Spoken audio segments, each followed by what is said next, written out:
triangular field of sides, देखो a triangular field of sides 17 meters, 16 meters and 15 meters respectively. 3 animals दिए होते हैं, एक बफलो दिया होता है, काउ, एक हॉर्स, ठीक है। तीनों को टाई किया है एट डिफरेंट कॉर्नर्स, जहां जैसे लिखा भी हुआ है बफलो, यहाँ पे लिखा नहीं हुआ, यहाँ पे काउ होती है, यहाँ पे हॉर्स या गोट होगी, ठीक है। So they are tied by a rope of length 7 metres. तो रोप की लेंथ है 7 मीटर्स। तो दो चीजें होती है, find the area which they can graze, area which they can not graze, ठीक है। Area of the field the animals can graze,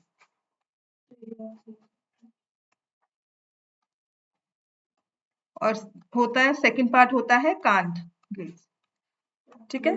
can't graze का भी पहले तो ग्रेज वाला निकालते हैं, वही, ठीक है। द एनिमल्स कैन ग्रेज, तो जो एंगल्स दिए हैं ना हम उनको वही ले लेते हैं, जैसे यहाँ पर इसको ए ले लिया, यहाँ पर इसको बी ले लिया और यहाँ पर सी ले लिया सेंट्रल एंगल, ठीक है। तो हम लिखेंगे एरिया ऑफ 3 सेक्टर्स, ठीक है। और आप लिख सकते हो let the central angle of the 3 angles of the 3 corners at the 3 corners of the 3 sectors B, A, B and C. Central में एंगल कौन सा बन रहा है?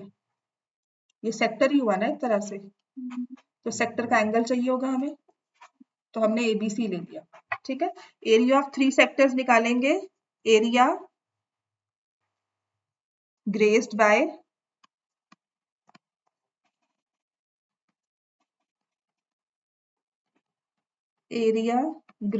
हॉर्स। मैं ये लिखना सिखा रही हूँ आपको, ठीक है। सेक्टर सेंट्रल एंगल्स को आपने ABC लिख दिया, रेडियस आपको हर एक केस में दिया 7 मीटर्स, ठीक है। एरिया ऑफ सेक्टर का फॉर्मूला लिखोगे pi r square by 360 degrees. तो area grazed by horse, area grazed by, यहाँ पर आई कैन राइट अ गोट, ठीक है। यहाँ पे एक एनिमल बना हुआ है, एरिया ग्रेस्ड बाय गोट। तो बफलो के लिए लिखोगे pi r square theta, theta buffalo के लिए हमने बी लिया है बाय 360, ऐसे ही पाई आर स्क्वायर हॉर्स के लिए ए लिया है by 360 plus pi r square C by 360, ठीक है। पाई आर स्क्वायर 360 कॉमन ले लिया, ए प्लस बी प्लस सी ब्रैकेट्स में आ जाएगा, और यहाँ पे लिखोगे since a plus b plus c is 180 degree by angle sum property of triangles, ठीक हो गया इतना।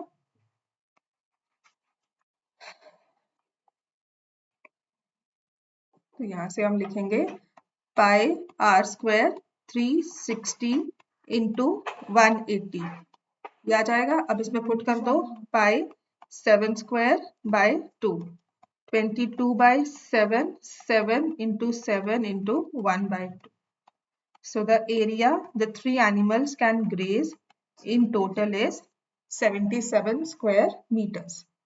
अब अगर यही होगा तो area which they can not graze, तो ग्रेज हमने निकाल लिया, area which they can not graze, तो उसमें हम क्या करेंगे, area of the triangle minus area of the 3 sectors. Area लिख क्यों नहीं रही हूँ, that the animals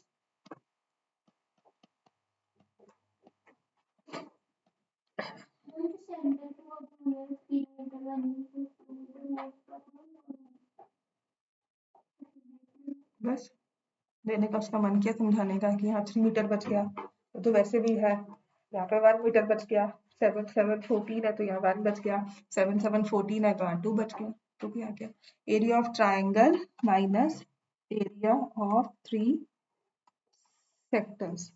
so triangle का area you will find it using Heron's formula, तो सेमी पेरीमीटर निकालोगे 33 प्लस 15 कितना होता है 48, 48 24, तो एरिया आ जाएगा, फॉर्मूला लिख देना यहाँ पे 24 minus 17, 24 minus 16, 24 minus 15. High chances कि ये परफेक्ट स्क्वायर नंबर ना हो।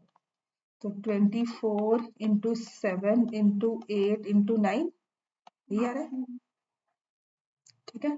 24 8 इंटू 3 होता है, तो 8 एक बाहर आ गया, 9 का 3 बाहर आ गया, तो स्क्वायर रूट ऑफ 21 रह जाएगा, ठीक है। सो ये आ जाएगा 24 square root of 21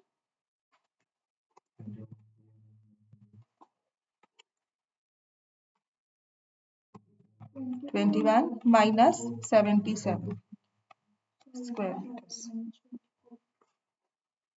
24 root 21 minus 77, ठीक हो गया। This is the area the horses can not race. अगर 5 मार्क्स में होगा तो फिर रिकमेंडेड है कि 21 को आप स्क्वायर रूट को सॉल्व कर लो। वैसे छोड़ना चाहिए, यहाँ भी छोड़ देते तो कोई गलती नहीं है, ठीक है। सीबीएसई वो एक्सेप्ट करता है। हाँ?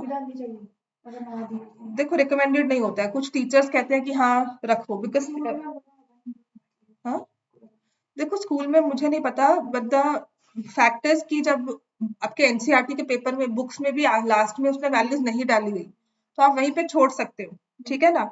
और सीबीएसई देता है जहाँ पे रूट 3 दी होती है वहां पर ही आप डालकर उसको प्रॉपरली सॉल्व करते हो, which is recommended also, right. आप देखोगे एग्जाम्पल्स में जहाँ रूट 3 नहीं दिया हुआ उसने ऐसे आंसर लिखा, और जहाँ रूट 3 दिया हुआ है उसने वैसे सॉल्व किया, ठीक है। तो आई तो ऑलवेज गो बाय कि नहीं, जब तक नहीं दिया हो तो पंगा ना लो, क्यों एक्स्ट्रा हम घूम रहे हैं। But there are teachers who say कि नहीं नहीं इसको सॉल्व कर दो, पर आज तक ऐसा देखा नहीं है कि किसी ने डाला नहीं डाला और उसके मार्क्स कटे, ठीक है ना। ऐसा कुछ नहीं है, क्योंकि लास्ट ईयर अगर 100 मार्क्स में आए थे पेपर में बच्चों के, तो उनमें नहीं दिया हुआ था रूट 3, तो उन्होंने नहीं डाला। एक पेपर में दिया हुआ था, 3 सेट थे, तीनों में ट्रिग्नोमेट्री के 3 अलग क्वेश्चन थे, तो एक में रूट 3 दिया हुआ है, उसने डालकर सॉल्व किया होगा, जिसने नहीं किया है उसके भी 100 मार्क्स आए हैं, ठीक है ना। तो वो पंगा लेने की बात होती है, वो आपका अपना वहां पे कॉल होता है, टाइम है, इसको रूट 21 को सॉल्व कर लो, बट प्रोवाइडेड अच्छे से सॉल्व किया हो और वैल्यू ठीक निकाली हो, आपको स्क्वायर रूट निकालना आता हो इसका 21 का, तो आप पुट करके सॉल्व करके आंसर निकाल सकते हो। But you can leave it like this also, ये भी छोड़ सकते हो, कोई मुश्किल नहीं।